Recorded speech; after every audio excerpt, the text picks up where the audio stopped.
Hello, everyone. I'm Nick Huzar, the host of StuffTV, and I'm also the co-founder of OfferUp.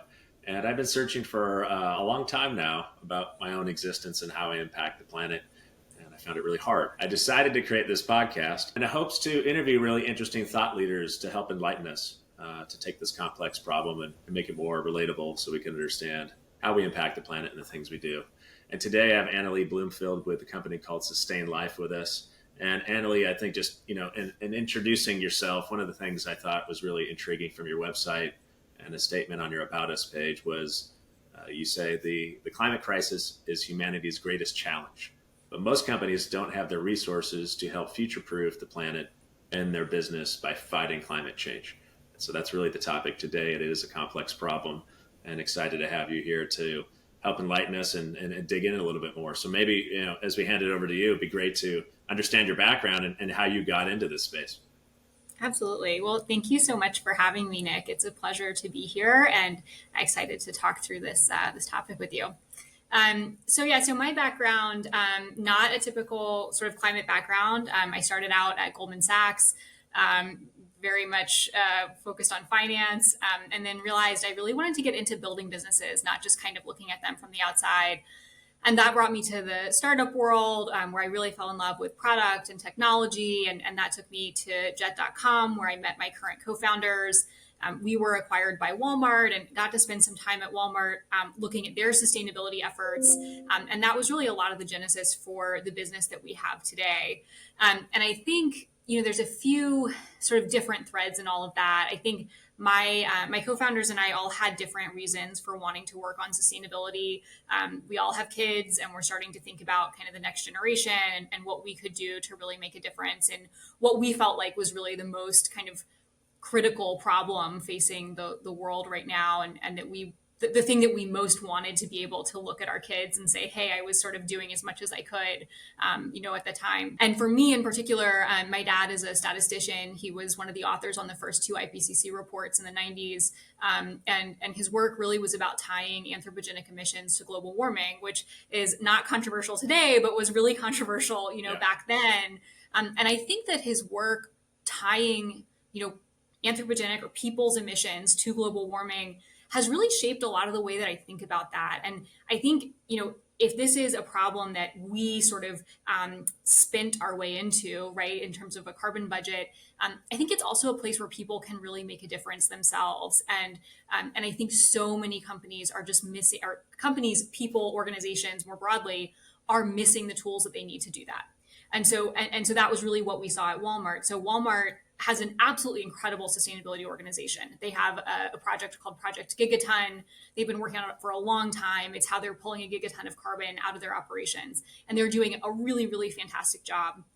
But what we saw was that their supply chain, which is massive, like if you think of all the different things that Walmart sells, you're looking at everything from, Christmas tree stand manufacturers all the way to kind of global food and beverage brands.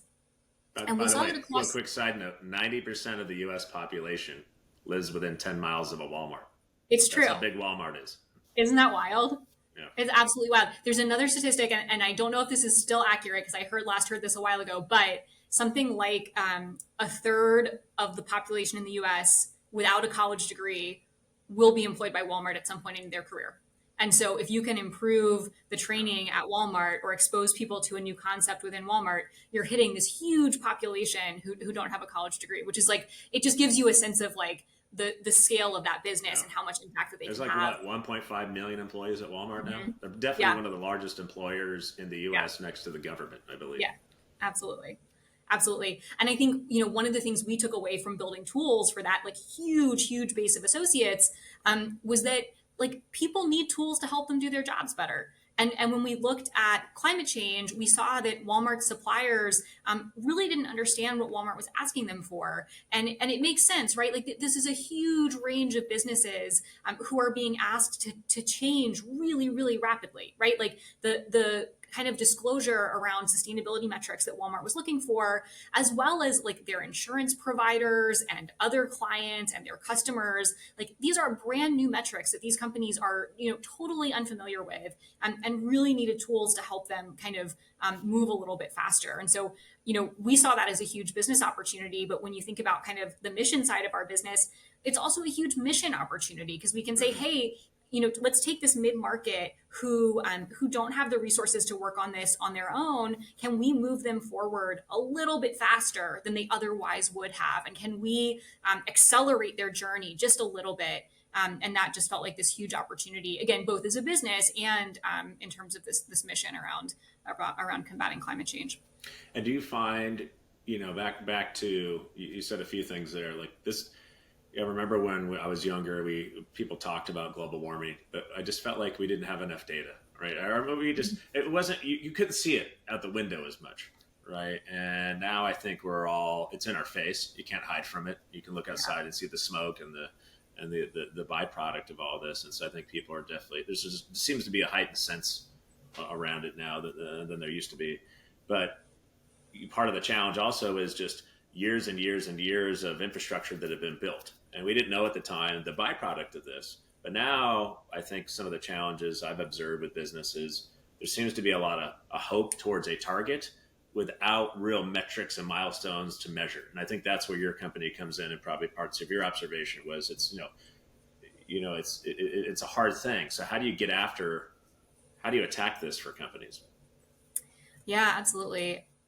It is a really, really hard thing. And it's, we sort of, again, this maybe resonates more with the accountants that we talk to than with the broader audience, but it's basically if you like wanted to reinvent accounting from the ground up without generally accepted accounting principles. So like imagine that there's no gap and you have to like come up with accounting by yourself, and you're accounting things when like you're not all that familiar with money. Like that's kind of what carbon accounting looks like for most businesses right now. And so you really do have to kind of start at the beginning. And to your point, get a clear sense of your baseline before you can really set meaningful reduction targets. And make sure that when you're measuring that baseline, you're doing it in a repeatable way so that you can actually get new metrics, ideally every month, but maybe every, every quarter or every year, so that you're able to kind of make real operational decisions on the data that you have. And so we think about that in a couple of pieces. And the first, it sounds simple, but it's harder than you might think, which is just drawing organizational boundaries. So we're going to start measuring your company's carbon emissions. Like, how do we define your company? Like, how, are we going to start by thinking about all of your suppliers? Are we going to think about, the end of life of your product? Like, does somebody recycle it? Are they throwing it away? If it's a digital product, are they using it on their phone? Are they using it on their laptop? Are there ways that we can make that less, energy intensive?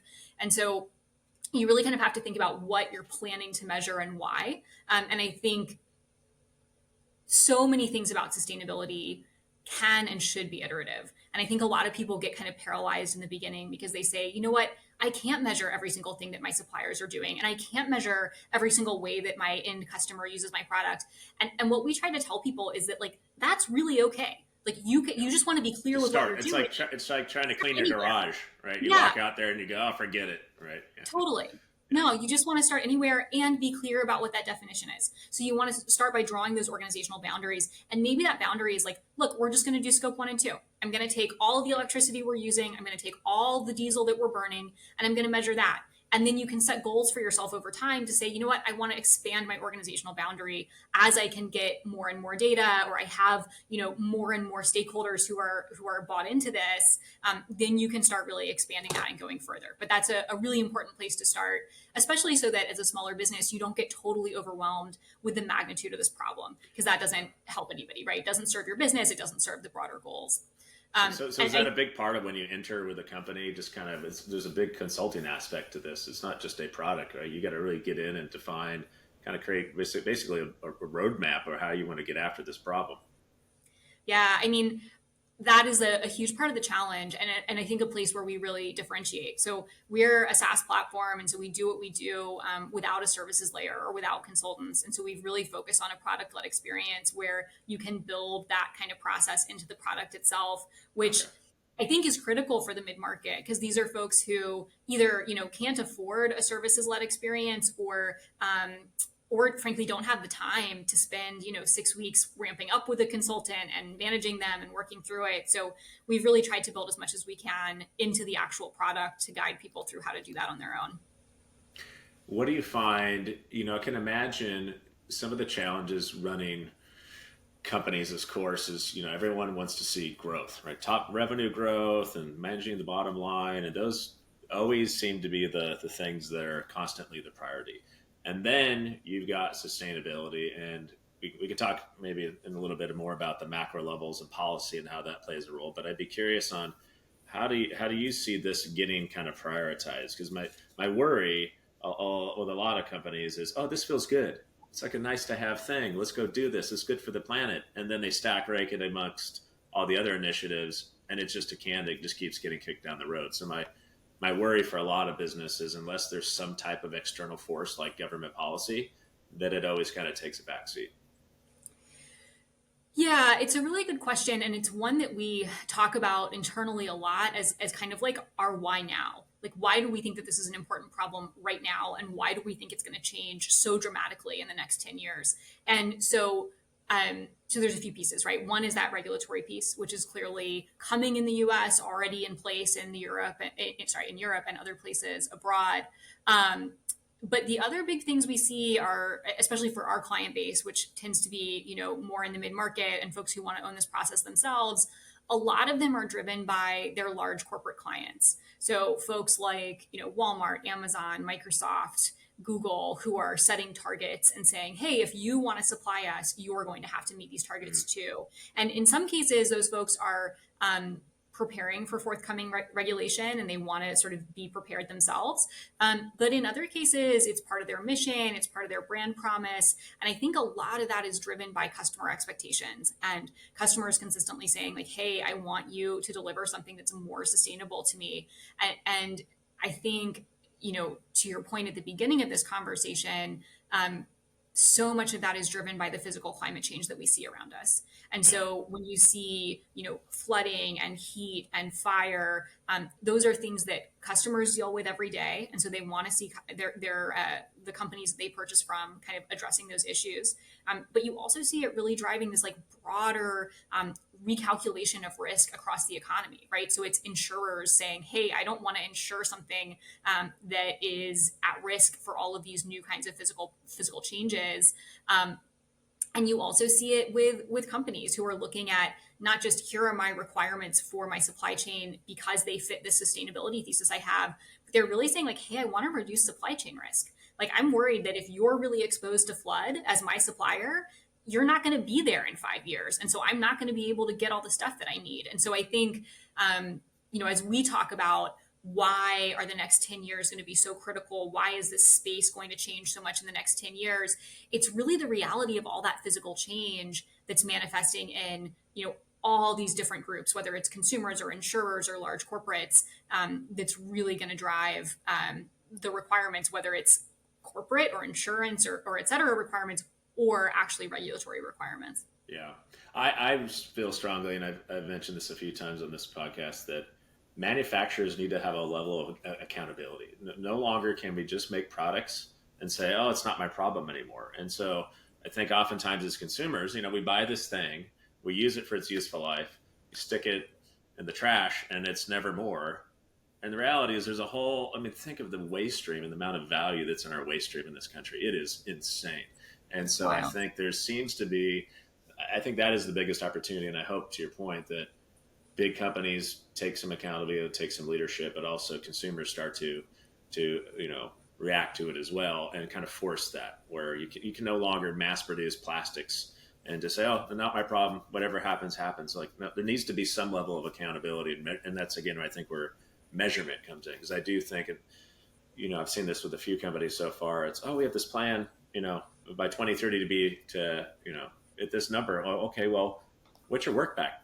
How do you know you're actually driving towards that? Oh, it's more hope than real execution, in my opinion, in some cases. Yeah, it is.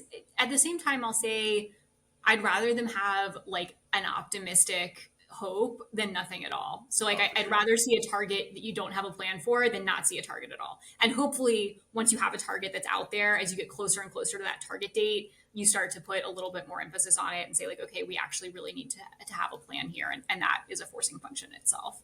Do you think you got, I mean, for what you do, and maybe this is more of a question, is what's kind of the sweet spot for your company, but do you think, how have you seen it work the best? I mean, I'm assuming you have to get really an executive team and like the CEO or somebody really behind this, or else again, my worry is it just gets deprioritized. But what have you seen? Yeah, it's a good question and it varies. So I'll say, yeah, there are a couple different use cases that people come to us for. One is that supplier client relationship. And it's, some client that you really care about is saying, hey, I need this information from you. And it becomes kind of mission critical for you to provide that information. Otherwise, you're going to lose this, important account. And in those cases, we've seen the large client, whether that's a Walmart or somebody else, to do a few different things to really make their message resonate. And I think one piece is making sure that it comes from the chief merchant. So making sure that whoever actually owns that relationship with the supplier is saying that this is really important. So it's not just a compliance exercise where you're getting an email from some, email address, like a no reply email address, or it's coming from, like somebody in accounting and you're like, who cares about this? Like you really want the person who owns the commercial relationship to be saying, hey, this is really, really important. And if you don't respond to it, you're jeopardizing our commercial relationship. So that's one thing that large companies can do to really make a difference with their smaller suppliers. I think on the supplier side, you kind of have to put somebody in charge of it. And that's the tough thing for a lot of companies because they may not actually have anyone working on sustainability. Maybe they have somebody on like occupational health and safety, or maybe something on like governance, risk and compliance. Like maybe there's somebody whose job is sort of adjacent to this and they can pick it up. But you really want to find at least a person who's doing this. And then I think the thing that software like ours can help with, but also you really want to see the company's leadership pushing for this, is having some kind of repeatable process. So I think probably the worst situation we see is when companies say like, man, we're really interested in sustainability. Let's put our intern on it. And they get an intern to go through and do a whole bunch of calculations. And then that person leaves. Nobody knows what they did or how they did it. It's totally unrepeatable. And they're not able to really use that information going forward. So they have like a footprint that they got one time and they don't really understand the details of it. So putting in repeatable processes where you can have access to this data on a cadence that makes it like really operational, I think is really, really important. Yeah, and I could see back to your point on this that where people could swirl quite a bit because it feels like an insurmountable task. And I think the more important thing for a lot of companies is just get moving, just get going, and help to define what it is, and maybe okay, we're only going to operate for the next 12 months, and we're going to define this as how we're going to measure. And then over time, maybe we go into our supply chain and other things, but I think that's the only way you can get after this because it is a complex thing and you can't just take it all on at once.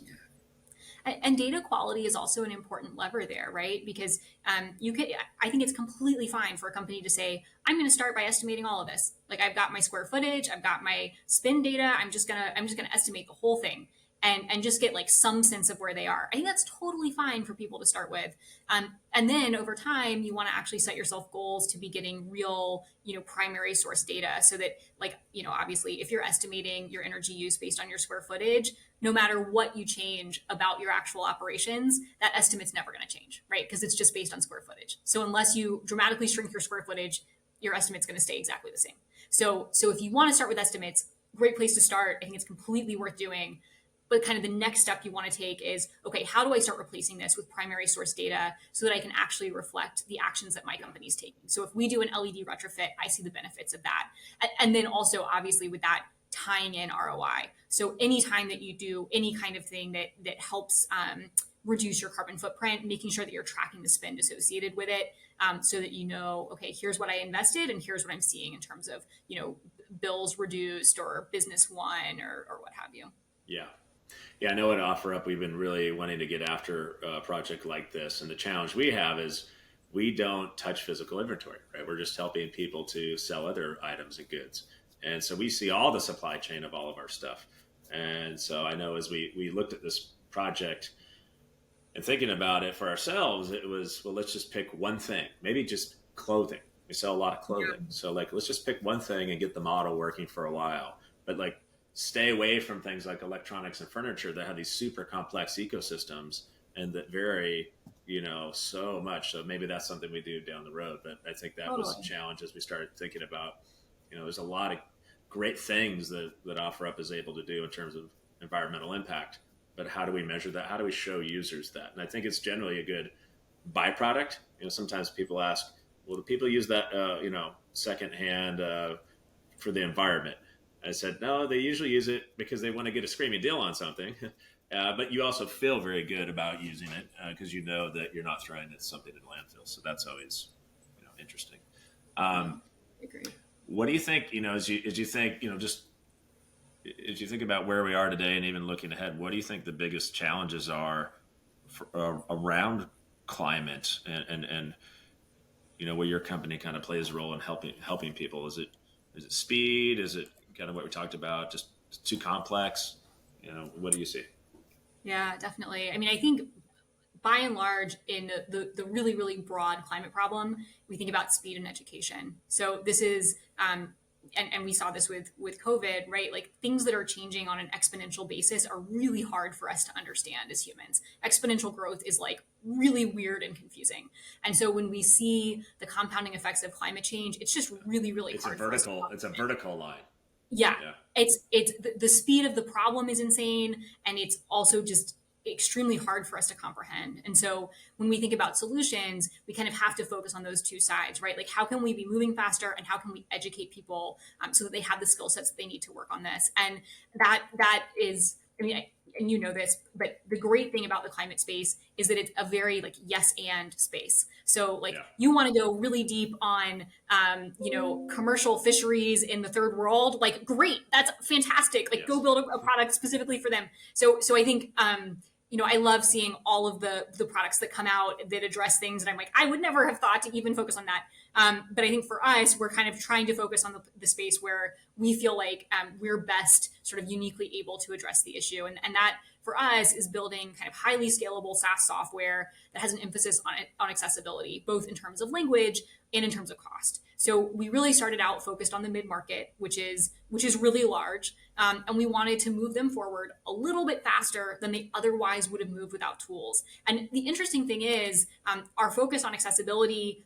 We did that because we wanted to appeal to smaller companies who had fewer resources. We found that it's actually really appealing to large enterprises too. So they also want something that's really simple to use, that they can do themselves, that's accessible in terms of price point and language. And so we found that the target market we went after actually turned out to be kind of increasingly larger companies than we expected, which is pretty cool. But we think it's really important to train employees to own this work within a company, and thinking about the scale of change that's coming, whether that's regulatory reporting or actually operational shifts, like the way that you think about risk or the way you think about sustainability operationally. It's really important that companies have this skill set internally. And so one big goal for us is how can we enable companies to own this process themselves, and then they can start using this data the same way that they do things like their financial data, where they're looking at those changes, daily, weekly, monthly, and really able to use them to make operational decisions. It would be interesting, and this is as you think about the future, because I often talk about, you can't improve what you can't measure. And I remember as a kid, I've been, looking at labeling, and I think we need to have a CO2 label on everything that ever gets made. And that's, again, where government plays a role. But when I was a kid, there was the nutrition labels were not that big. I think they really took off in the early 90s, maybe late 80s.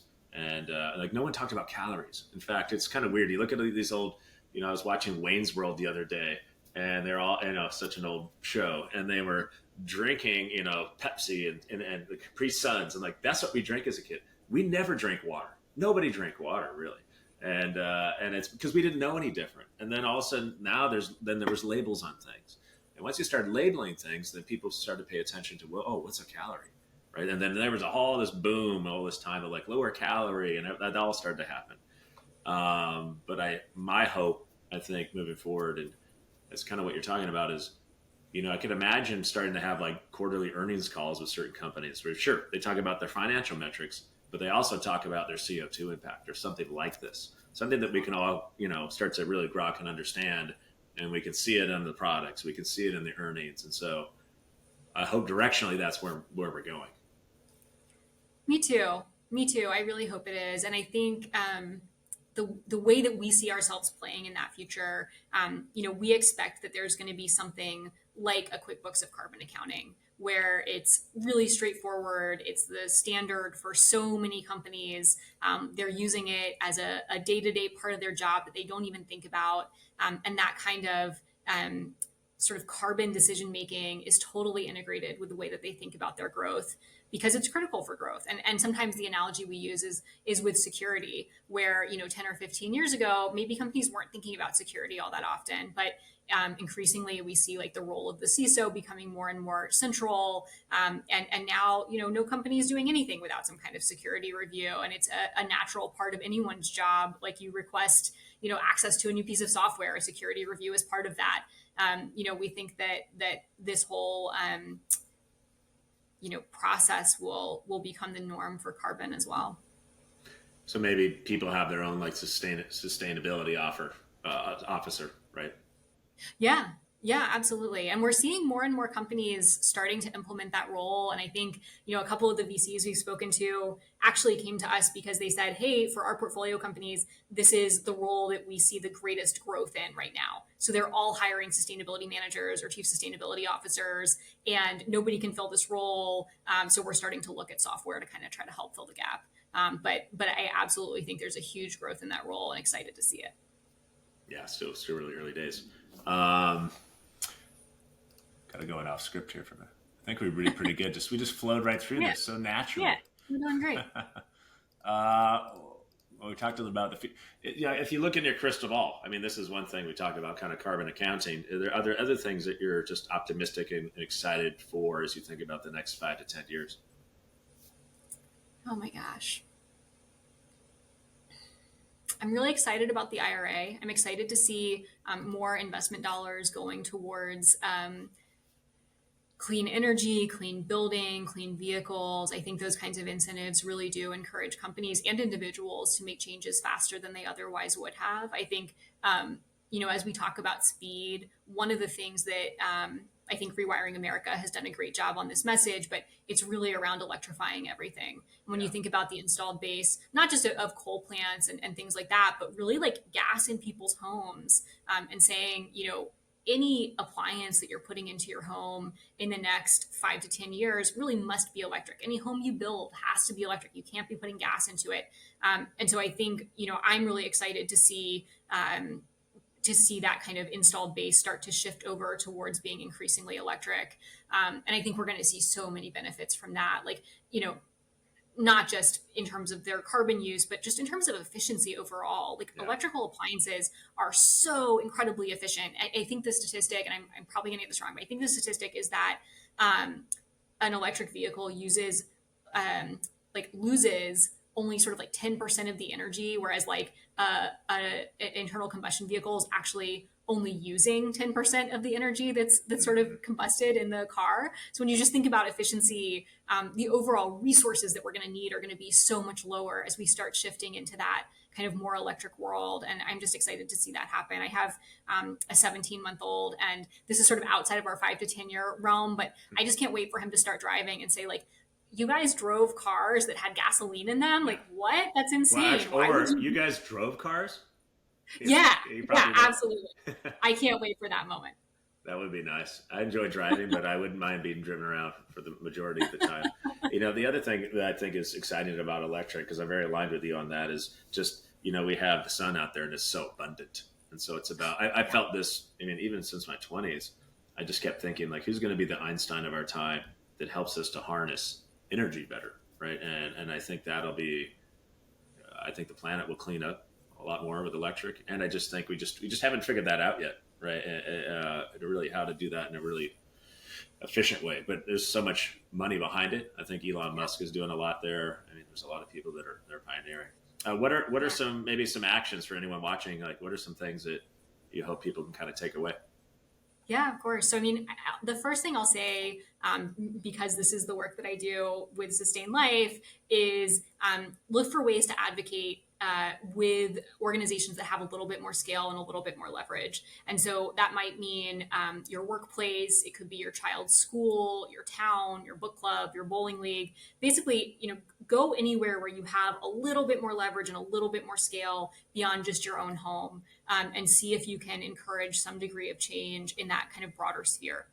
And obviously, that's something that relates to the work that we do at Sustain Life, and where we think that there's a lot that individuals can do, but also we really want to see change coming from larger organizations. But then as you get to kind of like personal stuff, as we just talked about, electrify everything, any kind of appliance, any car, any major expense, right? Like if it's over, I don't know, $100, make sure that it's something that is sustainable, that it's going to last, that you have a plan for it to last, and that hopefully it's electric. And then, yep, moving towards a plant-based diet. I know this is hard for some folks. It could be like one meal a week or one day a week, or whatever kind of metric you want to use to do that. But looking at the statistics on sort of plant-based diets versus not, there's some real benefit there. And then lastly, and this I think is going to be near and dear to your heart, Nick, from what you've done at OfferUp, is just remembering, like the recycle symbol, which everyone calls the recycle symbol, and they kind of, you show them, like, that triangle, and they're all like, yeah, the recycle symbol. And I feel like what people miss is that it's really reduce, reuse, recycle. And so like the first thing you have to do is just reduce what you're using, use less, and then reuse, find it a new home, repair it, find a new use for it. And then lastly, recycle. And I won't get into the sort of travesty that is the recycling industry in this country, because the degree to which things are actually useful after being recycled or recycled in an efficient way is like Very a whole low. other Yes. a whole other conversation. But if you can sort of just think about like those other 2 points of the triangle first, and do them in order, right? Reduce first, then reuse, like, then recycle. Yeah. Well, that's wonderful. And for anyone watching that is curious on, how do you bring this into your organization, you can go to your website at sustain.life. Sustain And life. Yeah. I'm sure you guys would you can watch a demo there, which could be really Yeah, interesting. absolutely. But thank you, Annalee, so much for being here and enlightening us. I really appreciate the time. Yeah, thank you, Nick. It was great. Happy to be here.